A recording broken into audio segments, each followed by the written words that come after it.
Hello दोस्तों, मैंने कुछ पोएम्स, कुछ शायरियाँ लिखी हैं, जिनमें से जो मेरे फेवरेट्स हैं, मैं उनको आपको सुनाने वाला हूँ। इनमें से कुछ पोएम्स या शायरियाँ अधूरी हैं, क्योंकि हर कहानी पूरी तरीके से मुकम्मल कहाँ होती है। इसीलिए कुछ पोएम्स और शायरियाँ अधूरी ही सही होती हैं। ये सारे के सारे शायरियाँ और पोएम्स मैंने रातों को लिखी है और इसीलिए मैं ये शूट रात को ही कर रहा हूँ, ताकि मैं अपने ट्रू सेल्फ में आपको अपनी शायरियाँ सुना सकूं।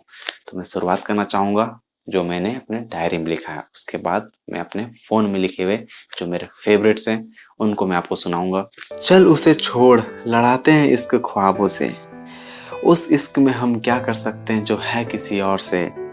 चल उससे इश्क लड़ाए जो मिला दे मुझे खुद से। उससे जो इश्क था वो अजीब सा, होता भी क्यों नहीं। वो इंसान ही तो है जो बदलता रहा वक्त सा। कैसा था वो इश्क, वो अक्सर दिखाती थी अक्स। वो कहती थी कि प्यार है सिर्फ आपसे, फिर न जाने क्यों उनकी हरकतें थी अलग सी। कहते थे कुछ, करते थे कुछ, चाहते थे कुछ, जताते थे कुछ। बातें तो की उन्होंने पूरे जहान की, पर सच क्या हुआ, सिर्फ कुछ। अगर इश्क है मुझसे तो बेपनाह करो ना, मत देखो इस जहान को। प्यार करो मुझसे, सिर्फ बोलो ना। नहीं ढूंढना पड़ेगा तुम्हें कोई भी बहाना, या तो कर लो इश्क या मैं हो जाऊं फना। ये शायरियाँ या फिर ये पोएम्स डिपेंड करता है कि आप इन्हें किस तरीके से सामने लाते हैं, किस तरीके से बताते हैं। तो चलिए अब हम लोग आते हैं अपने अगले शायरियों की ओर, जो कि मैंने खुद लिखी हैं। इस शायरी का हेडिंग मैंने कुछ इस तरीके से लिखा है, शायरी कुछ खाली सी जिंदगी। पता नहीं ऐसा क्यों लिखा है, तो चलिए जान लेते हैं। कुछ खाली सी है जिंदगी, खाली खाली सी रातें, खालीपन सा है जहन में, खाली है जहाने। रातों के इन अंधेरों में कालापन गुम है, रातें शांत है पर सन्नाटापन गुम है। दीवारों के पार से सुनाई देती है नींदें, दीवारों के पार से सुनाई देती है नींदें। कहती है सो जा, रातों को कहाँ उड़ान भरते हैं परिंदे। ये रात अकेली सी है या ये रात ही अकेली है।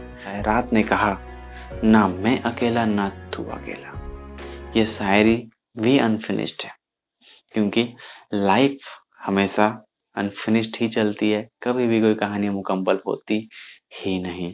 इसीलिए शायरी भी ना मैं अकेला ना तू अकेला तक ही है। अधूरी अनसुनी कहानियों का भी एक अलग ही एक थ्रिल होता है, इसीलिए मैंने इसको पूरा नहीं करा। बढ़ते नेक्स्ट की ओर। तेरी याद आती है, तेरा होना चाहता हूँ, तेरी झूठ सी यादों और वादों में बहना चाहता हूँ। तुम्हारी फितरत है बर्बाद करना, मैं बर्बाद होना चाहता हूँ। मैं जिंदगी की इन जिम्मेदारियों वाली मोड़ पे हूँ कि साला मजबूरी भी तो देखो, मोहब्बत में बर्बाद भी नहीं हो सकता। ये जो लाइन था कि मोहब्बत में बर्बाद भी नहीं हो सकता, ये मैं डीप फील करता हूँ। कभी कभार दिली इच्छा इस तरीके से उठता है कि काश कभी कुछ ऐसा हो कि मैं मोहब्बत डूब के कर पाऊँ, चाहे तैरूं चाहे पार हो जाऊं, बस एक बार डूब के करना है। दिल ही दिल मेरे को पता है कि बर्बाद ही होऊंगा, तो काश कुछ ऐसा हो जाए कि बर्बाद भी हो जाऊं। तो बढ़ते हैं नेक्स्ट शायरी की ओर, जिसका टॉपिक है हो जाता। सोना होता तो सो जाता, किसी के प्यार में खोना होता तो खो जाता। दूरी भले सही, अगर उसे मेरा होना था तो हो जाता। मैंने कब कहा उसे मेरी चाह नहीं, प्यार होता तो हो जाता। लोग कहते हैं इश्क कहाँ मुकम्मल होता है, इश्क सिर्फ पार्वती सा होता तो हो जाता। चाहे अनचाहे इरादा होता तो हो जाता।